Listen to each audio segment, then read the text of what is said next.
Story time audio ബുക്സിലേക്ക് എല്ലാവർക്കും സ്വാഗതം. ജോസി വാഗമറ്റം എഴുതിയ നോവൽ തടങ്കൽപ്പാളയം തുടരുന്നു. ഭാഗം 15. ആനിച്ചേച്ചി ഇങ്ങനെ ചൂടാകാതെ, ഇത്രയൊക്കെ പറഞ്ഞിട്ടും ഞാൻ എന്നാ കൂളായിട്ടാണ് നിൽക്കുന്നതെന്ന് നോക്കിയേ. ഔസേപ്പച്ചൻ ഇഷ്ടമുള്ള പെണ്ണുങ്ങളോട് ഭയങ്കര ഡീസൻ്റായിട്ടേ പെരുമാറത്തുള്ളൂ. അവർ ചെകിട്ടത്തടിച്ചാൽ മറ്റേ ചെകിട് കൂടി കാണിച്ചു കൊടുക്കും. ഔസേപ്പച്ചൻ്റെ വിജയരഹസ്യം അതാ. ഇപ്പം തന്നെ ആനിച്ചേച്ചിയോട് എനിക്ക് വേണമെങ്കിൽ ദേഷ്യം കാണിക്കാം. ഞങ്ങൾ 5-6 പേരുണ്ട്. അകത്തോട്ട് കയറി വാതിലടച്ചു കഴിഞ്ഞാൽ ആരും ഒന്നും അറിയുകയില്ല. ആനിച്ചേച്ചിക്ക് പുറത്ത് മിണ്ടാനും പറ്റുകയില്ല. അങ്ങനെ ചെയ്യുമെന്നല്ല കേട്ടോ, പേടിക്കണ്ട. ഔസേപ്പച്ചൻ്റെ രീതി അതല്ല. കോപം കൊണ്ടും സങ്കടം കൊണ്ടും ആനി എന്തു പറയണമെന്നറിയാതെ നിന്ന് കിതച്ചു. ജസ്റ്റിൻ വാതിൽക്കലേക്ക് വന്നു. അവനെ കണ്ടതും ഔസേപ്പച്ചൻ്റെ മുഖഭാവം മാറി. നീ എന്താടാ ജസ്റ്റിനെ ഇങ്ങ് പോന്നേ? എനിക്ക് അവിടുത്തെ പണി മതിയായി, അതുകൊണ്ടാ. അവിടുത്തെ പണിക്ക് എന്തായിരുന്നു കുഴപ്പം? ശമ്പളമില്ല, വയറ് നിറച്ച് ആഹാരം കഴിക്കാനുള്ള വക പോലും. അതിന് നീ വലിയ മെക്കാനിക്കൊന്നും അല്ലല്ലോ, പണി പഠിക്കാൻ നിൽക്കുമല്ലായിരുന്നോ? എനിക്ക് മടുത്തു. എന്നോട് പറഞ്ഞാൽ പോരായിരുന്നോ? ഞാൻ വേറെ എവിടെയെങ്കിലും. എനിക്കിങ്ങോട്ട് പോരാനാ തോന്നിയത്. എന്നിട്ട് നീ നാട്ടിൽ വന്നിറങ്ങിയ ഉടനെ നാട്ടുകാരോടെല്ലാം ചോദിച്ചവരോട് ഞാൻ ഉള്ള സത്യം പറഞ്ഞു, അത്രയേ ഉള്ളൂ. അത് പോട്ടെ, സാരമില്ല. പോലീസ് വന്ന് ചോദിക്കുമ്പോൾ അന്നേരം നീ പറഞ്ഞാൽ മതി, ഔസേപ്പച്ചൻ ഇതിൽ മനസ്സറിവൊന്നും ഇല്ലെന്ന്. ആര് ചോദിച്ചാലും ഞാൻ സത്യം മാത്രമേ പറയൂ, മാറ്റി പറയില്ല. എന്നാൽ പിന്നെ അങ്ങനെ തന്നെ ആയിക്കോട്ടെ. ഔസേപ്പച്ചൻ ചിരിച്ചു. എന്നിട്ട് ആനിയെ നോക്കി. ആനി ചേച്ചിയേ, ഞാൻ ഈ വീട്ടിൽ കയറി വന്നിട്ട് ഒരു ചായ പോലും തന്നില്ല, ഇരിക്കാനും പറഞ്ഞില്ല. എനിക്കാണേൽ എൻ്റെ സ്വന്തം വീട് പോലെയാണ് ഇത്. ആ പോട്ടെ, സാരമില്ല.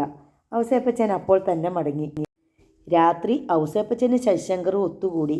ഔസേപ്പച്ചൻ ശശിശങ്കറോട് പറഞ്ഞു, അവൻ്റെ തിരിച്ചുവരവിൽ എനിക്ക് എന്തൊക്കെയോ പന്തികേട് തോന്നുന്നു. സാറ് അവനെ വിളിച്ച് സ്റ്റേഷനിൽ കൊണ്ടുപോയി നല്ലപോലെ 4 ചോദ്യം ചോദിക്കണം. അത് ഞാൻ ഏറ്റു ഔസേപ്പച്ച. പക്ഷേ താനാ അവനെ കടത്തിക്കൊണ്ട് പോയെന്ന് ഞാൻ സ്വപ്നത്തിൽ പോലും കരുതിയില്ല കേട്ടോ. എന്നോടൊന്ന് സൂചിപ്പിക്കായിരുന്നു തനിക്ക്. നേരത്തെ പറഞ്ഞാൽ അതിൻ്റെ രസം പോകില്ലേ. ആട്ടെ, എന്തായിരുന്നു തൻ്റെ ഉദ്ദേശം? അവനെങ്കിലും വല്ലയിടത്തും പോയി രക്ഷപ്പെട്ടോട്ടെ എന്ന് കരുതി, അത്രയേ ഉള്ളൂ. അത് താൻ ചുമ്മാ പറയുക. അല്ലെങ്കിൽ സാറവനെ വിളിച്ച് ചോദിച്ചു നോക്ക്. പക്ഷേ ആളുകൾക്കിടയിൽ തൻ്റെ ഇമേജ് അല്പം ഇടിഞ്ഞു പോയല്ലോ ഈ ഒറ്റ സംഭവം കൊണ്ട്. ശകലം ഇടിഞ്ഞോട്ടെ സാറേ, കുറച്ച് ഇടിയുന്നത് നല്ലതാ. എന്നും രൂപക്കൂട്ടിലിരുന്ന ഏത് പുണ്യാളനാ ബോറടിക്കാത്തെ? നാളെ ചിലപ്പോൾ എൻ്റെ ഇമേജ് ലേശം കൂടെ ഇടിഞ്ഞേക്കും.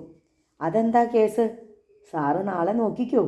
പിറ്റേന്ന് രാവിലെ SI ശശിശങ്കറും ഏതാനും പോലീസുകാരും ജീപ്പിൽ പായിപ്പാട്ട് വീട്ടിലെത്തി. ശശിശങ്കർ ജസ്റ്റിനെ സിറ്റൗട്ടിലേക്ക് വിളിച്ചിട്ട് പറഞ്ഞു, നിന്നെ കാണാനില്ലെന്ന് പറഞ്ഞ് സ്റ്റേഷനിൽ ഒരു പരാതി കിട്ടിയിരുന്നു.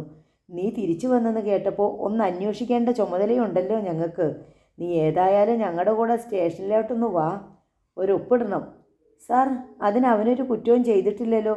കേട്ടുനിന്ന് ആനി ആശങ്കയോടെ ചോദിച്ചു. ശശിശങ്കറിൻ്റെ കണ്ണുകൾ ചെറുതായി. ഒളിച്ചോടിപ്പോയവനല്ലേ, പോലീസിന് വിവരങ്ങൾ അറിയണ്ടേ? അവൻ പ്രായപൂർത്തി വന്നവനല്ലേ സാറേ? ഈ രാജ്യത്ത് എവിടെ സഞ്ചരിക്കാനും അവന് അവകാശമുണ്ടല്ലോ. അത് ശരിയാ. ഔസേപ്പച്ചൻ തട്ടിക്കൊണ്ടുപോയെന്നാണല്ലോ ഇവൻ പറഞ്ഞത്.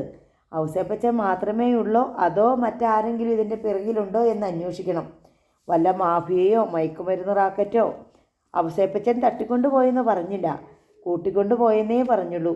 ഞങ്ങൾക്കതിൽ പരാതിയില്ല. അപ്പം കൂതിച്ചു മോളെ, നീ എന്നെ നിയമം പഠിപ്പിക്കുന്നോടി. അയാൾ അട്ടഹസിച്ചു. സാറേ, കുറച്ചുകൂടി മര്യാദയ്ക്ക്. ഇത് പോലീസ് സ്റ്റേഷനല്ലല്ലോ, ഒരു വീടല്ലേ. മര്യാദയ്ക്ക് പെരുമാറിയില്ലെങ്കിൽ നീ എന്തു ചെയ്യും? ശശിശങ്കർ അവളുടെ താടിക്ക് കീഴിൽ ബാറ്റിൻ്റെ അറ്റം കൊണ്ട് കുത്തി മുഖം മേലോട്ടുയർത്തി. എന്തു ചെയ്യുമടി? ആനി ശബ്ദിച്ചില്ല. ബാറ്റൺ അവളുടെ കഴുത്തിലൂടെ നെഞ്ചിലൂടെ അമർന്നൊഴിഞ്ഞ് ഉദരഭാഗത്തെത്തി. പൊക്കിൾ കുഴിയിൽ അതിൻ്റെ അറ്റം അമർത്തിക്കൊണ്ട് അയാൾ ഭീഷണിപ്പെടുത്തി. നീയൊക്കെ 90 ദിവസം തേക്കാത്ത ഒരു പണിയുണ്ട്, കാണണോ നിനക്ക്? വലിയ ശീലാവധി ചമയല്ലേ? നിൻ്റെ ചരിത്രമൊക്കെ എനിക്കറിയാം. ഔസേപ്പച്ചൻ കൊണ്ടു നടന്നതല്ലേടി നിന്നെ? ബാറ്റൺ സാരിക്കുത്തിന് മീതെ അമർന്നു. നിൻ്റെ അനിയൻ ജയിലിയാടിയ നായിൻ്റെ മോൻ ഞങ്ങളെ ഇട്ട് വലിപ്പിച്ചതിന് കണക്കില്ല. അവൻ്റെ കാര്യം ഓർത്താൽ നിന്നെയൊക്കെ ഞെരടി പിഴിഞ്ഞാലും കരുതിയിരില്ലടി. ഞാൻ എവിടെ വേണമെങ്കിലും വരാം സാർ. പോലീസ് സ്റ്റേഷനിലോ കോടതിയിലോ എവിടെ വേണേലും വരാം. സഖി കെട്ട് ജസ്റ്റിൻ പറഞ്ഞു. അവനെ വലിച്ച് വണ്ടിയിലോട്ട് കയറ്റ്, ശശിശങ്കർ സഹപ്രവർത്തകരോട് കൽപ്പിച്ചു. ആനിയെ തറപ്പിച്ചൊന്ന് നോക്കിയ ശേഷം അയാൾ പിന്തിരിഞ്ഞു. നിമിഷങ്ങൾക്കകം പോലീസ് ജീപ്പ് ജസ്റ്റിനെയും കയറ്റി സ്ഥലം വിട്ടു. 1/2 മണിക്കൂർ കഴിഞ്ഞപ്പോൾ ഔസേപ്പച്ചൻ 12ഓളം പേരുടെ അകമ്പടിയോടെ പായിപ്പാട്ടെത്തി. ആനിയെ വിളിച്ച് അയാൾ പറഞ്ഞു, ആനി ചേച്ചി, ഒരു ചെറിയ പ്രശ്നമുണ്ട്. എൻ്റെ ഈ വീട്ടിൽ നിന്നൊന്ന് മാറിത്തരണം. സാധനങ്ങളും കൂടി മാറ്റി തന്നാൽ ഉപകാരം. അതൊക്കെ എടുത്ത് പുറത്തിടാൻ ഇവർ സഹായിക്കും. ആനി ഞെട്ടിപ്പോയി. നിൻ്റെ വീടോ? അതെ, എൻ്റെ വീട്. എന്താ ഒരു സംശയം പോലെ? രേഖയുണ്ട് എൻ്റെ കയ്യിൽ. ഈ വീടും പുരയിടവും മാത്രമല്ല, ടൗണിലെ 30 സെൻറ്റ് സ്ഥലവും ആ 2 കടയും എൻ്റേതാ. ആനി നടുങ്ങി തരിച്ചു നിന്നു. ആനി ചേച്ചിക്ക് വിശ്വാസം വരുന്നില്ല അല്ലയോ? രേഖയുണ്ടെന്നേ. ഔസേപ്പച്ചൻ ചിരിച്ചു. എന്നിട്ട് അംഗരക്ഷകരോട് നിർദ്ദേശിച്ചു, അവരുടെ സാധനങ്ങളെല്ലാം പെറുക്കാൻ ഒന്ന് സഹായിക്കുക. ഒന്നും കേടുവരുത്തുകയോ പൊട്ടിക്കുകയോ ചെയ്യല്ലേ.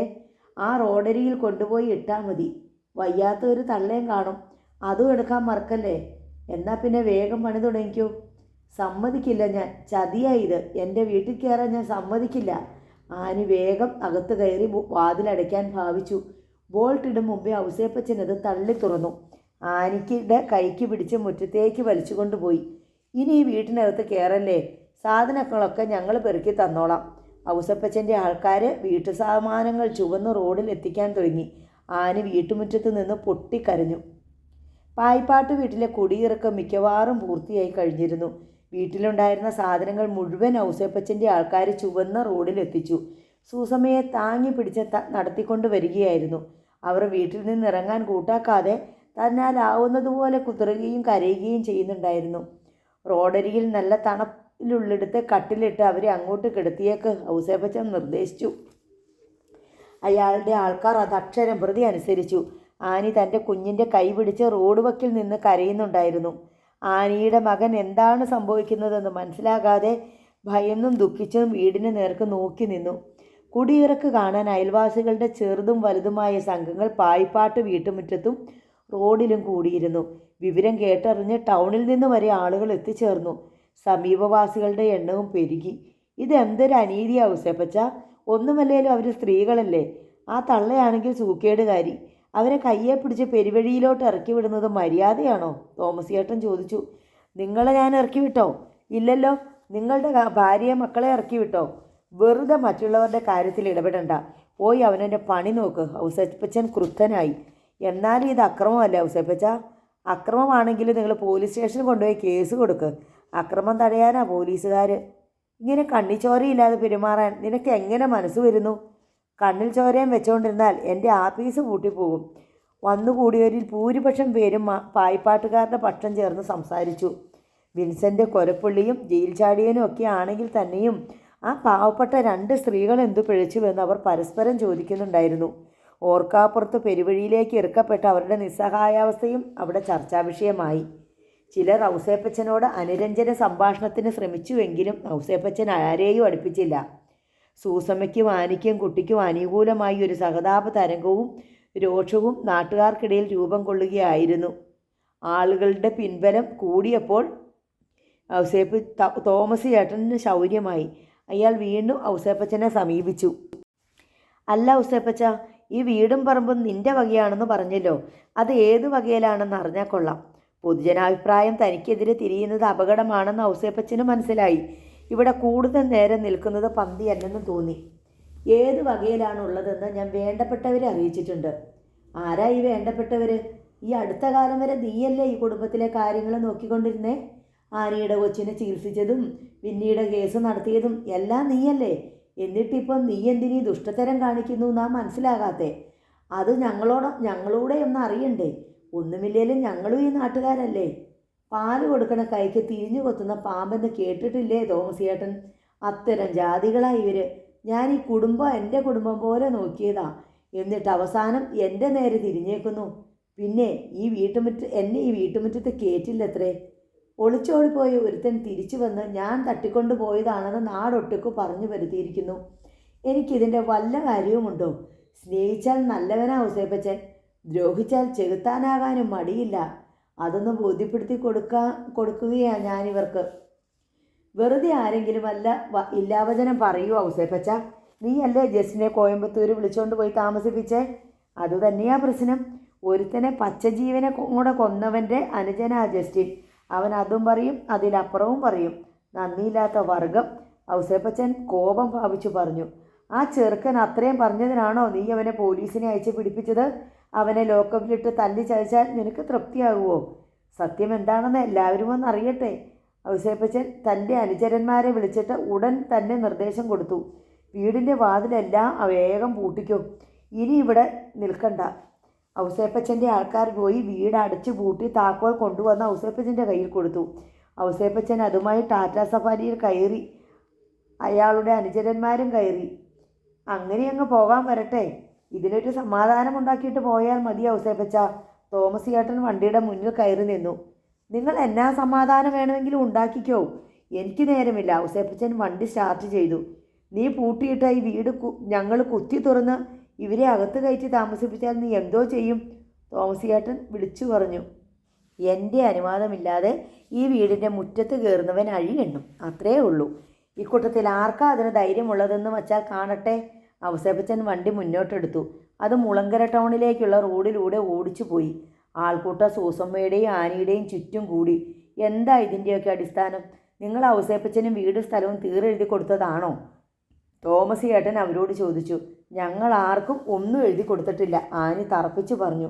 ജസ്റ്റിൻ ഔസേപ്പച്ചനെ പറ്റി പറഞ്ഞതൊക്കെ നുണയായിരുന്നു. അല്ല, ഔസേപ്പച്ചൻ ഇന്നലെ ഇവിടെ വന്ന് ജസ്റ്റിനെ കുറേ വഴക്ക് പറഞ്ഞു. നീ എന്തിനാ നാട്ടുകാരോട് സത്യം പറയാൻ പോയതെന്നും ചോദിച്ചു. അല്ല, ഔസേപ്പച്ചന് നിങ്ങളോട് ഇത്ര വൈരാഗ്യം വരാൻ കാരണം എന്താ? ചക്കരയും തേങ്ങയും പോലെ ആയിരുന്നല്ലോ നിങ്ങൾ. ഉള്ള സത്യം പറയാലോ തോമസ് ചേട്ടാ, ആനി കരഞ്ഞുകൊണ്ട് പറഞ്ഞു. പള്ളിത്താഴത്ത് സെബാനെ കൊന്നത് വിന്നിച്ചനല്ല, ഔസേപ്പച്ചനാ. വിന്നിച്ചനത് മനസ്സിലായി. അതിന് പകരം ചോദിക്കാൻ വേണ്ടിയിട്ടാണ് വിന്നിച്ചൻ അന്ന് രാത്രി ഔസേപ്പച്ചൻ്റെ വീട്ടിൽ കയറിയത്. വിന്നിച്ചൻ എല്ലാം അറിഞ്ഞു കഴിഞ്ഞു എന്നുള്ള വിവരം ഔസേപ്പച്ചന് മനസ്സിലായി. ജയില് ചാടിക്കഴിഞ്ഞ് ഒരു ദിവസം വിന്നിച്ചൻ വീട്ടിൽ വന്നു. എല്ലാം ഔസേപ്പച്ചൻ്റെ ചതിയായിരുന്നെന്ന് ഞങ്ങളോട് തുറന്നു പറഞ്ഞു. ഇനി ഞങ്ങളെ കള്ളം പറഞ്ഞ് പറ്റിക്കാൻ സാധ്യമല്ലെന്ന് ഔസേപ്പച്ചന് ബോധ്യമായി. അതിൻ്റെ പ്രതികാരമായി ഇതെല്ലാം. തോമസ് ചേട്ടനും ആൾക്കൂട്ടവും അന്താളിച്ച് നിന്നുപോയി. മുളങ്കരക്കാർക്ക് ഇതൊരു പുതിയ അറിവായിരുന്നു. നേരാണോ ആനി ഈ പറയുന്നതൊക്കെ? ഞങ്ങൾ സത്യം പറഞ്ഞാലും ആരും വിശ്വസിക്കില്ല. ഞങ്ങളുടെ അവസ്ഥ അതായിപ്പോയി. ആൾക്കൂട്ടത്തിനിടയിൽ കുശുകുശുപ്പും അടക്കം പറച്ചിലും തുടങ്ങി. ആനി പറഞ്ഞത് അപ്പാടെ വിശ്വസിക്കാൻ ആരും തയ്യാറല്ലായിരുന്നു. ഔസേപ്പച്ചൻ ചെയ്ത കൊലപാതകത്തിന് വിന്നി പിടിക്കപ്പെടുക, കൊലപ്പുള്ളിയായി മുദ്ര കുത്തപ്പെടുക, നിരപരാധി വധശിക്ഷയ്ക്ക് വിധിക്കപ്പെടുക. പോലീസിന് അങ്ങനെ ഒരു തെറ്റുപറ്റുമോ? പോലീസിന് തെറ്റുപറ്റിയാലും കോടതിക്കും മേൽക്കോടതിക്കും തെറ്റുപറ്റുമോ? പക്ഷേ ആനി പറഞ്ഞത് തള്ളിക്കളയാനും ആർക്കും കഴിഞ്ഞില്ല. എന്തൊക്കെയോ അഴിയാക്കുരുക്കുകളുണ്ടെന്ന് എല്ലാവർക്കും തോന്നി. ഏതായാലും ഇതങ്ങനെ വെറുതെ വിട്ടാൽ പറ്റില്ല. ഈ നാട്ടിൽ നീതി നിയമം ഉണ്ടോയെന്നറിയണമല്ലോ. 2 സ്ത്രീകളെ പട്ടാപ്പകല് സ്വന്തം വീട്ടിൽ നിന്ന് പെരുവഴിയിലോട്ട് ഇറക്കി വിടുക എന്ന് പറഞ്ഞാൽ അതെന്താ വെള്ളരിക്കാപട്ടണമാണോ? ചോദിക്കാനും പറയാനും ആണുങ്ങളുണ്ടെന്ന് കാണിച്ചു കൊടുക്കണ്ടേ? തോമസ് ചേട്ടൻ മറ്റാൾക്കാരെ നോക്കി. നമ്മളിതിൽ ഇടപെടാതിരിക്കുന്നതല്ലേ നല്ലത്? താന്നിക്കൽ അപ്പച്ചൻ ചോദിച്ചു. ഒന്നാമത് ഔസേപ്പച്ചൻ്റെ കയ്യിൽ പൂത്ത പണമുണ്ട്. പോലീസ് അവൻ വരയ്ക്കുന്ന വരയിൽ നിൽക്കും. പോരെങ്കിൽ അവൻ്റെ കൂടെ ഇഷ്ടം പോലെ ആൾക്കാരുമുണ്ട്. ചുമ്മാ വേലിയിലിരിക്കുന്ന പാമ്പിനെ എടുത്ത് ഇവരെന്നാ ചെയ്യുമെന്ന് പറ? പെരുവഴിയിലായി പോയില്ലേ? തോമസ് ചേട്ടൻ ചോദിച്ചു. ഇവർ തമ്മിലുള്ള പ്രശ്നം ഇവർ തന്നെ തീർക്കട്ടെ. ഔസേപ്പച്ചനല്ലേ ഇത്രയും നാൾ ഇവരുടെ കാര്യങ്ങൾ നോക്കിയത്? അന്ന് നമ്മളെയൊന്നും വേണ്ടായിരുന്നല്ലോ. ആൾക്കൂട്ടം ചേരി തിരിഞ്ഞ് 2 അഭിപ്രായമായി. തോമസ് ചേട്ടൻ്റെ അഭിപ്രായത്തോടായിരുന്നു ഭൂരിപക്ഷത്തിന് താല്പര്യം. ഔസേപ്പച്ചൻ്റെ വളർച്ചയിൽ അസൂയാലുക്കളായവരും അക്കൂട്ടത്തിലുണ്ടായിരുന്നു. തോമസ് ചേട്ടനാണെങ്കിൽ മുമ്പ് പഞ്ചായത്ത് മെമ്പറായിരുന്ന ആളാണ്. പ്രായമായെങ്കിലും പൊതുകാര്യങ്ങളിലുള്ള താല്പര്യം നഷ്ടപ്പെട്ടിട്ടുമില്ല. പൊതുവേ ജനസമ്മതനുമാണ് ആള്. ഇവരാദ്യം പോലീസ് സ്റ്റേഷനിൽ ഒരു പരാതി കൊടുക്കട്ടെ. ഇടവകപ്പള്ളിയിലെ വികാരി അച്ഛനോടും ഒരാവലാതി ബോധിപ്പിക്കാം. എന്തെങ്കിലും നീക്കുപോക്ക് ഉണ്ടാകുമോ എന്നറിയാമല്ലോ. തോമസ് ചേട്ടൻ അഭിപ്രായപ്പെട്ടു. ആളുകൾ പൊതുവെ അതിനോട് അനുകൂലിച്ചു. തോമസ് ചേട്ടൻ്റെ നേതൃത്വത്തിൽ പിന്നെയുള്ള നീക്കങ്ങൾ ദ്രുതഗതിയിൽ നടന്നു. ഒരു ഓട്ടോറിക്ഷയിൽ സൂസമ്മയെയും ആനിയെയും മോനെയും കൂട്ടിക്കൊണ്ടുപോയി പോലീസ് സ്റ്റേഷനിൽ പരാതി കൊടുപ്പിച്ചു. മറ്റ് 2 ഓട്ടോറിക്ഷകളിലായി തോമസ് ചേട്ടൻ ഉൾപ്പെടെ ഏതാനും നാട്ടുകാരും അവർക്ക് അകമ്പടി ചെന്നിരുന്നു. SI ശശിശങ്കർ പരാതി സ്വീകരിച്ചു. ആനിയോടും തോമസ് ചേട്ടനോടും സംഭവത്തിൻ്റെ വിശദ വിവരങ്ങൾ ചോദിച്ചു മനസ്സിലാക്കി. ഞാൻ ഏതായാലും സംഭവത്തെപ്പറ്റി ഒന്ന് അന്വേഷിക്കട്ടെ, ശശിശങ്കർ പറഞ്ഞു. ഇവരെവിടെ താമസിക്കും? അതാണ് പ്രശ്നം, തോമസ് ചേട്ടൻ പറഞ്ഞു. ഇവരുടെ വീട്ടുസാധനങ്ങളെല്ലാം പെരുവഴിയിലാണ്. തൽക്കാലം നിങ്ങൾ അവിടെ എവിടെയെങ്കിലും ഒരു സൗകര്യമുണ്ടാക്കി കൊടുക്ക്. വീട്ടുസാധനങ്ങൾ അയലത്തെ ഏതെങ്കിലും വീട്ടിൽ സൂക്ഷിക്കാമല്ലോ. ഇവർ വല്ല ബന്ധുവീട്ടിലും പോയി താമസിക്കട്ടെ, ശശിശങ്കർ ഉപദേശിച്ചു. ആ ജസ്റ്റിൻ്റെ കാര്യം എങ്ങനെയാ സാറേ? ഇവർക്കിനി അവനല്ലേ ഉള്ളൂ, പ്രത്യേകിച്ച് ഈ അവസ്ഥയിൽ. അവന് ഞങ്ങൾ ചോദ്യം ചെയ്ത് തീർന്നില്ല, ശശിശങ്കർ പറഞ്ഞു. അവനൊരു കുറ്റവും ചെയ്തിട്ടില്ലല്ലോ സാറേ. അവനെ പിന്നെ എന്തിനാ ലോക്കപ്പിലിട്ടിരിക്കുന്നേ? അവൻ പറയുന്നതെല്ലാം കള്ള വിവരങ്ങളാണ്. ഔസേപ്പച്ചനെ പറ്റി പറഞ്ഞതെല്ലാം നുണയാണെന്ന് അവൻ സമ്മതിച്ചു കഴിഞ്ഞു. അവൻ അങ്ങനെ സമ്മതിച്ചോ? അതല്ലേ പറഞ്ഞത്. ഇനി വിൻസെൻറ്റിനെ കുറിച്ചുള്ള ചില വിവരങ്ങളും കൂടി അവൻ്റെ കയ്യിൽ നിന്ന് കിട്ടാനുണ്ട്. വിൻസെൻ്റ് എവിടെയുണ്ടെന്ന് പോലും അവൻ അറിയാമെന്നാണ് ഞങ്ങളുടെ ഒരു വിശ്വാസം. പറയിക്കും ഞാൻ അവനെ കൊണ്ട്. തത്ത പറയുന്നത് പോലെ അവൻ പറയും. പയ്യനല്ലേ, ഉപദ്രവിക്കേണ്ടെന്ന് വിചാരിച്ചാൽ ഞാൻ ഇതുവരെ ക്ഷമിച്ച് നിൽക്കുന്നേ. ഞങ്ങൾക്ക് അവനെ ഒന്ന് കാണാൻ ആനി കെഞ്ചി. ഇപ്പോൾ പറ്റില്ല, ചോദ്യം ചെയ്ത് കഴിഞ്ഞാൽ ഉടനെ അവനെ വിടും.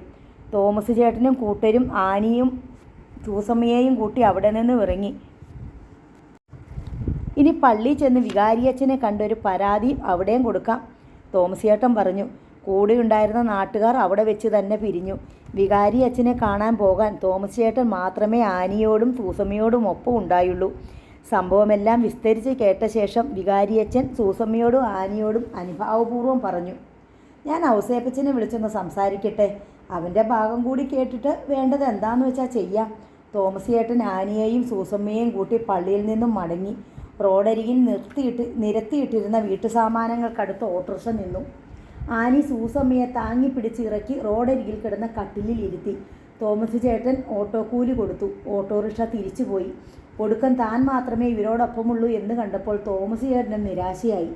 ഇനിയിപ്പം ഞാൻ എന്നാ ചെയ്യാനാ? നാട്ടുകാരുടെ കാര്യം ഇത്രയേ ഉള്ളൂ, അയാൾ ഉത്സാഹശൂന്യനായി പറഞ്ഞു. പോലീസിൻ്റെ അന്വേഷണം അതിൻ്റെ മുറ പോലെ നടക്കത്തേ ഉള്ളൂ. ഔസേപ്പച്ചൻ ആരാ മോൻ? അവൻ്റെ കാശ് കാണുമ്പോൾ അവർ പ്ലേറ്റ് മറിക്കും. പിന്നെ പള്ളിയിലച്ഛൻ. അച്ഛൻ പറഞ്ഞാൽ ഔസേപ്പച്ചൻ കേൾക്കുമോ? ഞാനിപ്പം മണ്ടനായ പോലെയായി.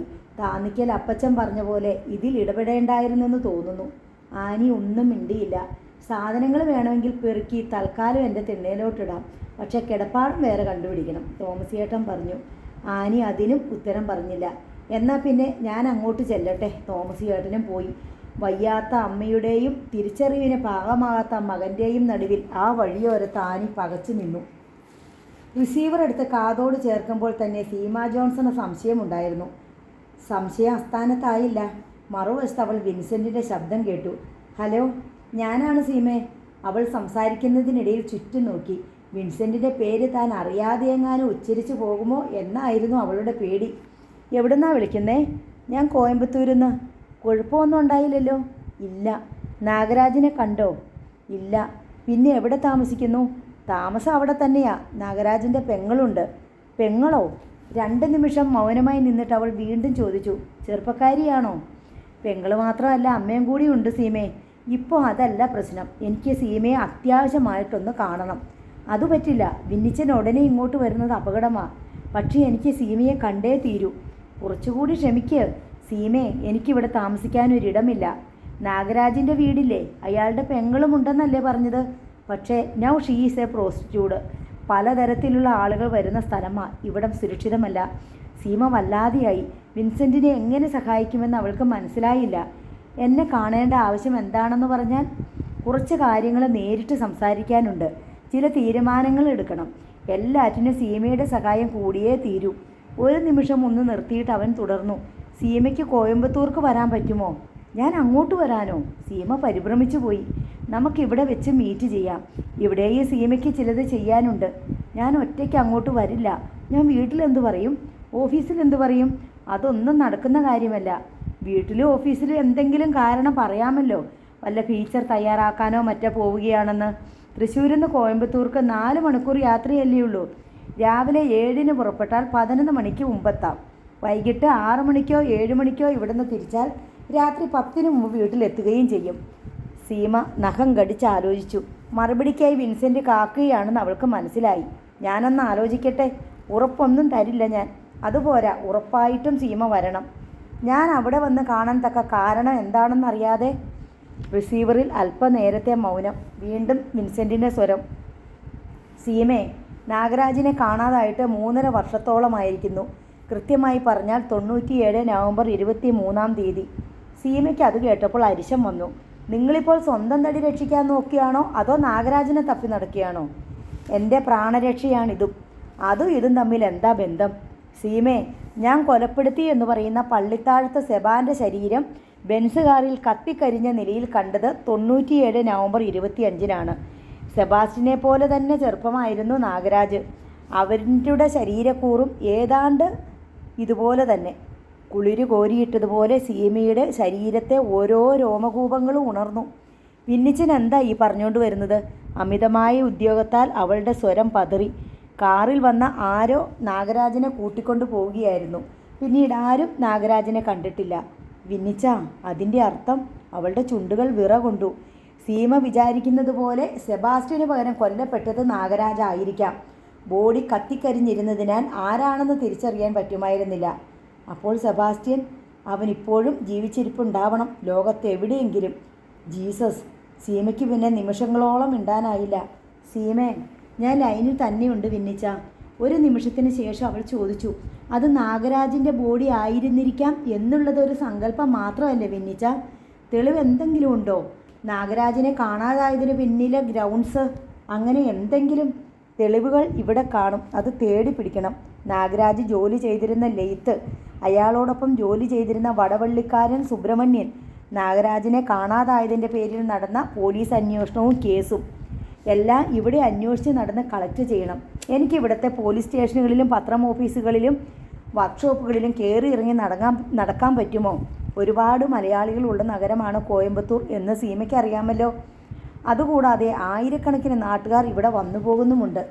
സംഗതിയുടെ ഗൗരവം സീമയ്ക്ക് വളരെ വേഗം മനസ്സിലായി. ഒരു ത്രില്ലും ആവേശവും ശരീരത്തിൻ്റെ ഓരോ അണുവിനെയും ത്രസിപ്പിക്കുന്നത് അവൾ തിരിച്ചറിഞ്ഞു. എനിക്ക് മറ്റൊരു സന്തോഷ വാർത്ത കൂടി അറിയിക്കാനുണ്ട് സീമേ. എന്താണത്? നാട് വിട്ടുപോയ എൻ്റെ അനുജനെ ഞാൻ കണ്ടുപിടിച്ചു. My God! എവിടെ വെച്ച്? എങ്ങനെ? ബൈക്ക് റിപ്പയർ ചെയ്യാൻ ഞാനൊരു ഓട്ടോമൊബൈൽ വർക്ക്ഷോപ്പിൽ കയറി. അപ്പോഴുണ്ട് അവൻ ജോലിക്കാരനായിട്ട്. ഞാൻ വിളിച്ചു ചോദിച്ചപ്പോൾ ഔസേപ്പച്ചൻ നാട്ടിൽ നിന്ന് രഹസ്യമായി കടത്തിക്കൊണ്ടുവന്ന് കോയമ്പത്തൂർ താമസിപ്പിച്ചിരിക്കുകയാണെന്നറിഞ്ഞു. ദൈവമേ, എന്തൊക്കെയാ വിന്നിച്ച ഞാനീ കേൾക്കുന്നേ? ഞാൻ അവനോട് പറഞ്ഞു ആരോടും പറയാതെ ഇവിടുന്ന് നാട്ടിലേക്ക് ഒളിച്ചോടിപ്പൊക്കൊള്ളാൻ. എന്നെ കണ്ട കാര്യം വീട്ടിൽ പോലും പറയരുതെന്നും പറഞ്ഞു. ഔസേപ്പച്ചൻ ഇങ്ങനെ ചെയ്തതിന് പിന്നിലുള്ള മോട്ടീവ് എന്തായിരിക്കും? എന്തെങ്കിലും ലക്ഷ്യം കാണും. അവൻ എവിടെയെങ്കിലും കൊണ്ടുപോയി കൊല്ലാനും ഉദ്ദേശിച്ചിട്ടുണ്ടാകും.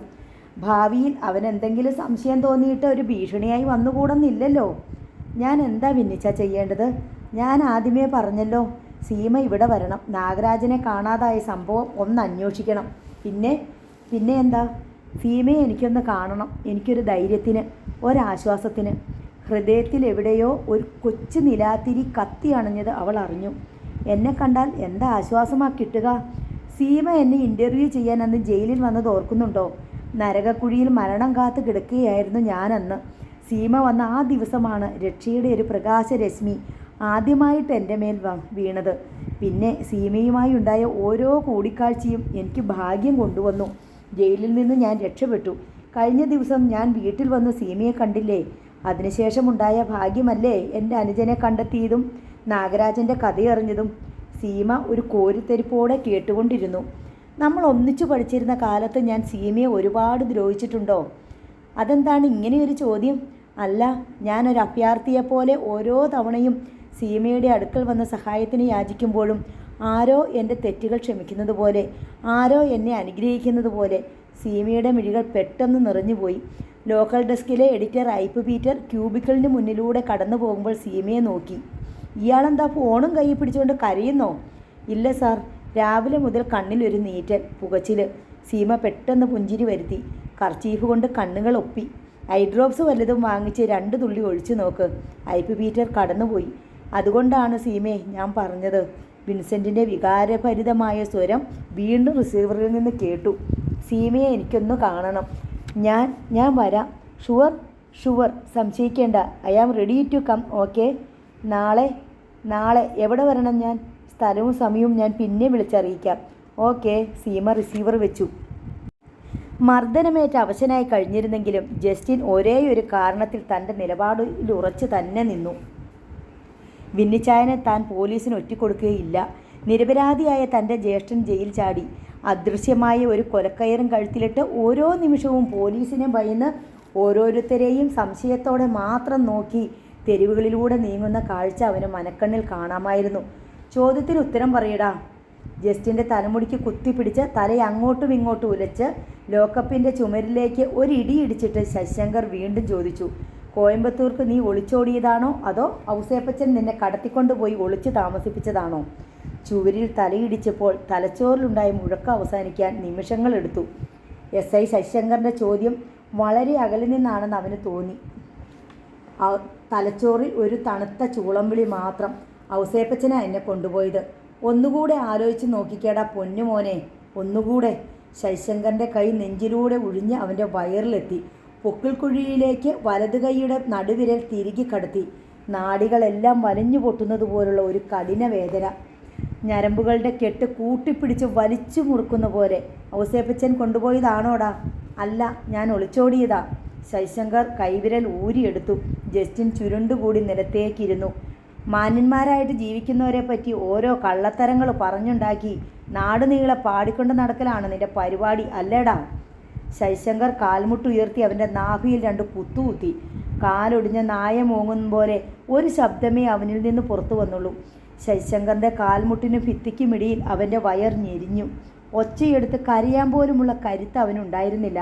സത്യം പറഞ്ഞു, ആരാ നിന്നെ കോയമ്പത്തൂരിൽ നിന്ന് ഇങ്ങോട്ട് തിരിച്ചയച്ചത്? നാട്ടുകാരെങ്കിലും നിന്നെ അവിടെ വെച്ച് കണ്ടോ? അതോ ഔസേപ്പച്ചൻ്റെ ശത്രുക്കൾ ആരെങ്കിലും അവിടെ വെച്ച് നിന്നെക്കൊണ്ട് ഇങ്ങോട്ട് തിരിച്ചു വരാനും ഔസേപ്പച്ചനെ പറ്റി ഇല്ലാവചനം പറഞ്ഞുകൊണ്ട് നടക്കാനും നിന്നെ പ്രേരിപ്പിച്ചോ? ഇല്ല, അവൻ ഞരങ്ങി. പിന്നെ എന്തിനാടാ കഴിവരുടെ മോനെ നീ ഇങ്ങ് പോന്നേ? അഭിമാനമുള്ള ആണുങ്ങൾ ആരെങ്കിലും കയ്യും വീശി തിരിച്ചു പോരുമോടാ? അപ്പോൾ അതല്ല സംഗതി. നിന്റെ ഈ വരവിന് പിറകിൽ ഏതാണ്ടൊരു രഹസ്യമുണ്ട്. നിന്റെ ചേട്ടൻ ജയിലിൽ ചാടിയതറിഞ്ഞ് അവനെ സഹായിക്കാൻ വന്നതാണോടാ നീ? അതോ അവൻ തന്നെ നിന്നെ ഇങ്ങോട്ട് പറഞ്ഞയച്ചതാണോ? താൻ സത്യത്തിന് വളരെ അടുത്തെത്തിക്കഴിഞ്ഞുവെന്ന് ശശിശങ്കർ പക്ഷേ അപ്പോൾ തിരിച്ചറിഞ്ഞില്ല. ജസ്റ്റിൻ ശ്വാസമടക്കി നിൽക്കുകയായിരുന്നു. അവനിൽ നിന്ന് കൂടുതലൊന്നും കിട്ടാനില്ലെന്ന് അയാൾക്ക് തോന്നി. ചോദ്യം ചെയ്യൽ അവസാനിപ്പിച്ച് അയാൾ ലോക്കപ്പിന് പുറത്തു കടന്നു. കോട്ടയത്ത് പോയ ഔസേപ്പച്ചൻ വൈകുന്നേരമാണ് തിരിച്ചെത്തിയത്. അരമണിക്കൂർ കഴിഞ്ഞപ്പോൾ SI ശശിശങ്കർ അയാളുടെ വീട്ടിലെത്തി. ഔസേപ്പച്ചൻ അയാളെ സ്വീകരിച്ചിരുത്തി. വിൻസെൻറ്റിൻ്റെ അമ്മയും പെങ്ങളും കൂടി സ്റ്റേഷനിൽ വന്ന് തനിക്കെതിരെ ഒരു പരാതി തന്നിട്ടുണ്ട്, ശശിശങ്കർ പറഞ്ഞു. ഞാൻ ഊഹിച്ചു. കുറച്ച് നാട്ടുകാരുമുണ്ട് അവരുടെ കൂടെ. കുറയ്ക്കണ്ട, കൂടുതലായിക്കോട്ടെ. അവർക്കെതിരെ ഇങ്ങനെ ധൃതി പിടിച്ചൊരു നീക്കം വേണമായിരുന്നു ഔസേപ്പച്ച. അബദ്ധമല്ലേ കാണിച്ചത്?